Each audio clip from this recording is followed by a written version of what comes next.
ತೆಗೆದುಕೊಂಡು ಹೋಗ್ಬೇಕು ಅಂತೇಳಿ ಒಂದು ಹೊಸ ಶಿಕ್ಷಣ ನೀತಿಯನ್ನು ತಂದ್ರು. ಹೊಸ ಶಿಕ್ಷಣ ನೀತಿಯನ್ನು ತಂದ್ರೆ ಅದಕ್ಕೂ ಕೂಡ ಕಲ್ಲಾಕುವಂತ ಕೆಲಸ ಈ ಕಾಂಗ್ರೆಸ್ ಸರ್ಕಾರ ಮುಖ್ಯಮಂತ್ರಿಗಳು ಮಾಡಿದ್ರು. ನರೇಂದ್ರ ಮೋದಿಜಿಯವರು ನಮ್ಮ ರೈತರ ಅಕೌಂಟ್ಗೆ 6,000 ರೂಪಾಯಿನ ಹಾಕ್ತಾ ಇದ್ರು ಕಿಸಾನ್ ಸಮ್ಮಾನ್ ಯೋಜನೆ.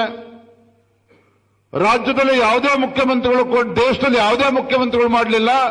ನಿಮ್ಮ ಯಡಿಯೂರಪ್ಪ ರಾಜ್ಯದ ಮುಖ್ಯಮಂತ್ರಿಗಳಿದ್ದಾಗ 4,000 ರೂಪಾಯಿ ಕೊಡ್ತಾ ಇದ್ರು, ಅದಕ್ಕೂ ಕೂಡ ಕಲ್ಲಾಕುವಂತ ಕೆಲಸ ಮಾಡಿದ್ರು. ಬಸವರಾಜ ಬೊಮ್ಮಾಯಿ ಅವರು ರೈತ ವಿದ್ಯಾನಿಧಿಯನ್ನು ತಂದ್ರು, ಅದನ್ನು ಕೂಡ ನಿಲ್ಲಿಸುವಂತ ಕೆಲಸ ಈ ಸರ್ಕಾರ ಮಾಡಿದೆ. ನರೇಂದ್ರ ಮೋದಿಜಿಗಳು ಒಂದು ದೇಶ ಒಂದು ಚುನಾವಣೆ, ಅದಕ್ಕೂ ಕೂಡ ವಿರೋಧದ ಮಾತುಗಳನ್ನು ಕಾಂಗ್ರೆಸ್ನವರು ಆಡಿದ್ದಾರೆ. ವಕ್ಫ್ ವಿಚಾರದಲ್ಲಿ ಈ ರಾಜ್ಯದಲ್ಲಿ ರೈತರ ಜಮೀನನ್ನ ಹೊಡ್ಕೊಳ್ತಕ್ಕಂಥ ವಕ್ಫ್ ಕಾಯ್ದೆಗೆ ತಿದ್ದುಪಡಿಯನ್ನ ನರೇಂದ್ರ ಮೋದಿಜಿಯವರು ತಂದ್ರೆ ಮೊಸರಲ್ಲಿ ಕಲ್ಲು ಹುಡುಕುವಂತ ಕೆಲಸ ಕಾಂಗ್ರೆಸ್ನವರು ಮಾಡಿದ್ರು, ಅದನ್ನು ಕೂಡ ವಿರೋಧ ಮಾಡಿದ್ರು ಕೇಂದ್ರ ಸರ್ಕಾರದ ತೀರ್ಮಾನವನ್ನ. ಇವತ್ತು ವಿಕಸಿತ್ ಭಾರತ್ ಜಿ ರಾಮ್ಜಿನೂ ಕೂಡ ವಿರೋಧ ಮಾಡ್ತಿದ್ದಾರೆ. ಯಾತಕ್ಕೋಸ್ಕರ ವಿರೋಧ ಮಾಡ್ತಾ ಇದ್ದಾರೆ ಅಂತ ಹೇಳಿದ್ರೆ ಕಾರಣ ಮೋದಿಯವರು ಕೊಡ್ತಾ ಇರ್ತಕ್ಕಂಥ ಯೋಜನೆ ಅಲ್ಲ. ಇವಾಗ ನರೇಂದ್ರ ಮೋದಿಜಿಯವರನ್ನು ನೋಡಿದ್ರೇ ಆಗೋದಿಲ್ಲ.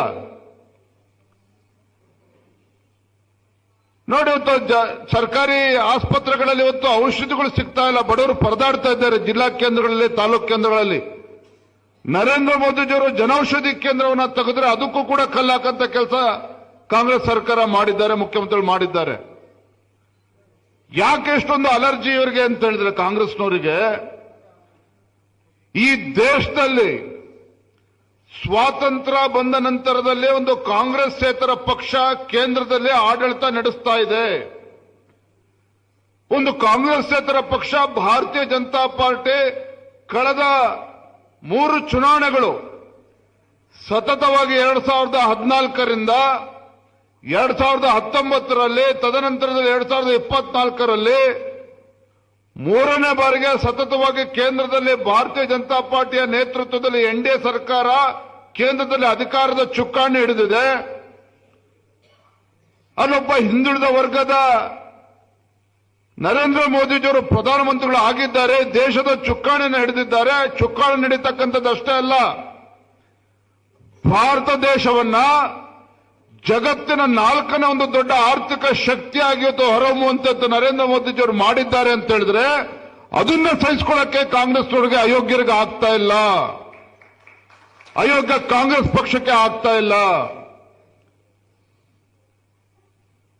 ಇವರ ಅಪ್ಪನ ಮನೆ ಆಸ್ತಿ ಅಧಿಕಾರ ಅಂತ ಹೇಳಿದ್ರೆ ಕೇಂದ್ರದಲ್ಲೂ ಇವರೇ ಅಧಿಕಾರ ಇಡಬೇಕು, ರಾಜ್ಯದಲ್ಲೂ ಇವರೇ ಅಧಿಕಾರ ಇರಬೇಕು. ಬೇರೆ ಯಾವುದೇ ಪಕ್ಷ ಅಧಿಕಾರಕ್ಕೆ ಬಂದ್ರೆ ಇವರಿಗೆ ಸಂಕಟ. ಇವತ್ತು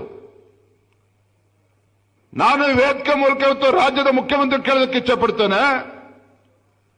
ಇವತ್ತೇನು ಪಂಚ ಗ್ಯಾರಂಟಿಗಳನ್ನ ಘೋಷಣೆ ಮಾಡಿ ರಾಜ್ಯದಲ್ಲಿ ಅಧಿಕಾರಕ್ಕೆ ಬಂದಿದ್ದೀರಲ್ಲ, ಸ್ವಾತಂತ್ರ್ಯ ಬಂದು 75 ವರ್ಷಗಳ ಸುದೀರ್ಘವಾಗಿ 55-60 ವರ್ಷಗಳ ಕಾಲ ಈ ದೇಶದಲ್ಲಿ ರಾಜ್ಯದಲ್ಲಿ ಆಡಳಿತ ನಡೆಸಿರ್ತಕ್ಕಂಥವ್ರು ಯಾರು? ಇದೇ ಕಾಂಗ್ರೆಸ್ ಪಕ್ಷದವರು. ರಾಜ್ಯದಲ್ಲೂ ಕೂಡ 55 ವರ್ಷಗಳ 60 ವರ್ಷಗಳ ಕಾಲ ಆಡಳಿತ ನಡೆಸಿದ್ದಾರೆ ಕಾಂಗ್ರೆಸ್ ಪಕ್ಷ. ಇಷ್ಟು ವರ್ಷಗಳ ಕಾಲ ಆಡಳಿತ ನಡೆಸಿದ್ರೂ ಸಹ ನಮ್ಮ ರಾಜ್ಯದಲ್ಲಿ ಇವತ್ತು ನಿಮ್ಮ ಗ್ಯಾರಂಟಿಗಳ ಮೇಲೆ ನಮ್ಮ ರಾಜ್ಯದ ಬಡವರು ಇವತ್ತು ಬದುಕಬೇಕು ಅಂತೇಳಿ ಅಪೇಕ್ಷೆ ಪಟ್ಟಿದ್ದೀರಲ್ಲ, ಇವತ್ತು ರಾಜ್ಯದಲ್ಲಿ ದೇಶದಲ್ಲಿ ಬಡವರು ಬಡವರಾಗಿ ಉಳಿದಿದ್ದಾರೆ ಅಂತ ಹೇಳಿದ್ರೆ ಇದು ಕಾಂಗ್ರೆಸ್ ಪಕ್ಷದ ಕೊಡುಗೆ ಅಲ್ವಾ? ಹಾಗಾದ್ರೆ ಕಾಂಗ್ರೆಸ್ ಪಕ್ಷದ ಕೊಡುಗೆ ಅಲ್ವಾ? ಇಂಥ ಲಜ್ಜೆಗೆಟ್ಟ ಕಾಂಗ್ರೆಸ್ ಪಕ್ಷ ಈ ದೇಶದಲ್ಲಿ ಬಡತನವನ್ನ ನಿರ್ಮೂಲನೆ ಮಾಡ್ತೇವೆ ಅಂತ ಹೇಳಿ ಬಡವರನ್ನ ನಿರ್ಮೂಲನೆ ಮಾಡಿದ್ರೆ ಹೊರತು ಆ ಬಡವರ ಬಡತನವನ್ನ ನಿರ್ಮೂಲನೆ ಮಾಡೋದಕ್ಕೆ ಈ ಲಜ್ಜೆಗೆಟ್ಟ ಕಾಂಗ್ರೆಸ್ ಪಕ್ಷಕ್ಕೆ ಸಾಧ್ಯ ಆಗಲಿಲ್ಲ. ಆದ್ರೆ ಕಾಂಗ್ರೆಸ್ ಪಕ್ಷದಲ್ಲಿರ್ತಕ್ಕಂಥ ಶ್ರೀಮಂತರು ಆದ್ರೂ ಅವ್ರ ಪುಡಾರಿಗಳು